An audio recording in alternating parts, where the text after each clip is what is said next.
Welcome to my world history notes, where I share with you things I'm learning about world history. Some things that surprise me and shock me and dismay.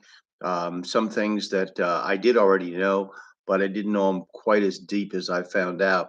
So, what I'm learning and what I'm relating to you, sharing with you, are stuff that's very easy to find. It's not hidden. It didn't require me to spend a lot of money.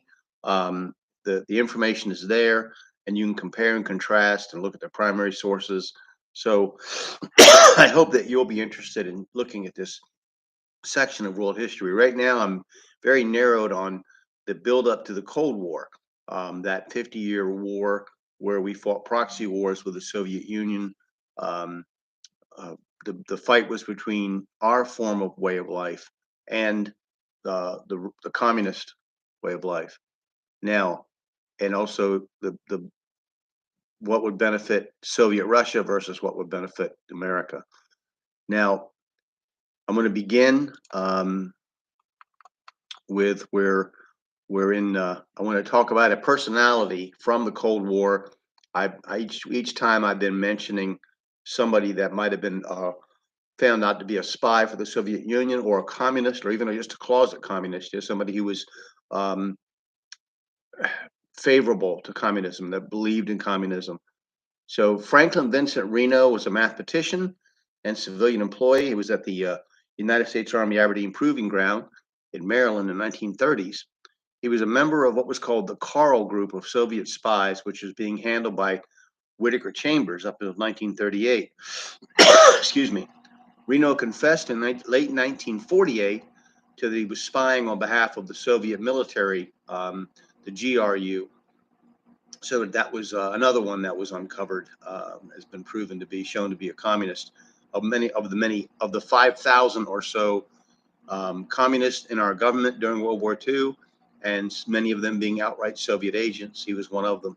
So let's go on to the war itself. Germany signed the official document of surrender on May 8th, 1945, and Stalin gave an order for Victory in Europe Day. His order of the day on May 9th, um, he said, the great patriotic war waged by the Soviet people against German fascist invaders has been victoriously concluded. Germany is utterly routed. He goes, comrades, Red Army men, Red Navy men, sergeants, petty officers, officers of the Army and Navy, generals, admirals, and marshals, I congratulate you upon the victorious termination of the great patriotic war. To mark the complete victory over Germany today on May 9th, the day of victory at 10 p.m., the capital of our motherland, Moscow, on behalf of the motherland, will salute the gallant troops of the Red Army and the ships and units of the Navy, which have won this brilliant victory by firing 30 salvos from 1,000 guns. Eternal glory to the heroes who fell in fighting for the freedom and independence of our motherland. Long live the victorious Red Army and Navy, signed Supreme Commander-in-Chief, Marshal of the Soviet Union, Joseph Stalin. So this was one of the great villains of history who we fortunately we used him, or he helped. Basically, the Russians helped beat the Germans in such a big way. Not sure the Germans could have been beaten without the Russians. If Hitler hadn't have turned on the Soviet Union, the war would have turned out much differently. So, in any event, the Soviet military administration in Germany was the Soviet military government. It was headquartered in Berlin, and it directly ruled the Soviet occupation of Germany from the German surrender of May 45 until after the establishment of the German Democratic Republic in October of 1949. Now, on June 5th, 1945, there was a Berlin Declaration. It was a declaration regarding the defeat of Germany. The governments of the United States, United Kingdom, Soviet Union, and France, acting on behalf of all the Allies in World War II, jointly assumed supreme authority over German territory and asserted the legitimacy of their joint determination of issues regarding its administration and boundaries prior to the forthcoming Potsdam Conference.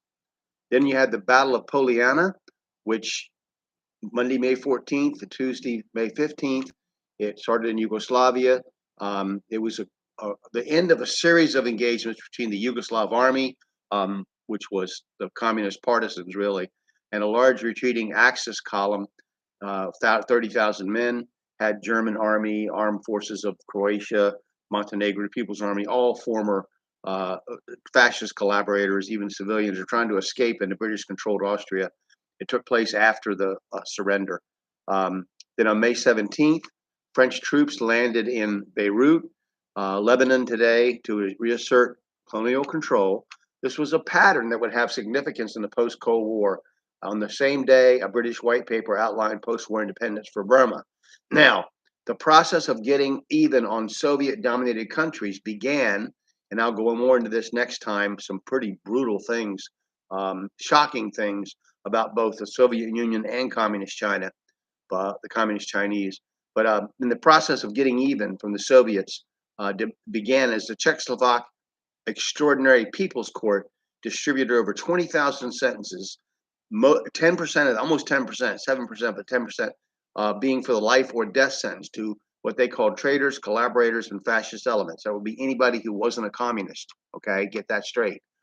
On May 21st, 1945, a unit of the Polish Home Army, I've talked about them before, led by Colonel Edward Wasilewski, attacked the Soviet NKVD camp located in Rembertow in the eastern outskirts of Warsaw.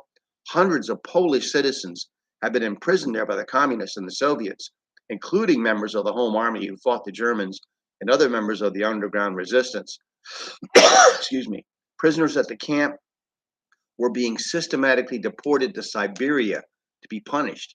As a result of the attack, all the Polish political prisoners were freed from the camp by the pro-independence resistance, the anti-communist resistance.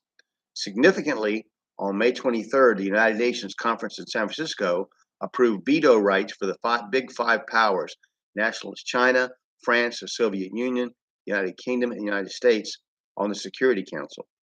Now, the Battle of Odzak was the last battle of World War II in Europe. The battle began on 19th of April 1945 and lasted until 25 May 1945, 17 days after the end of the war in Europe. The combatants were the armed forces of the independent state of Croatia and the Communist Yugoslav Army, formerly called Partisans, who I talked about before. The battle took place in the Bosnian town of Odzak. The battle was a victory for the communists, and that is a pattern that will be laid down as things go on. We're gonna start with the French in Syria next, and then some really surprising things for me that I learned from a former communist Red Army, a communist army, Chinese army commander, and from the OSS about the Soviets as they entered Germany. So this will be pretty interesting. So I do thank you for listening. I hope this encourages you to do some digging. We're just going to get through this, the end of World War II here, and then jump into the Cold War. Thank you very much, and I hope you're this. Even if it just you don't agree with what I say, it just encourages you to dig. So please study history.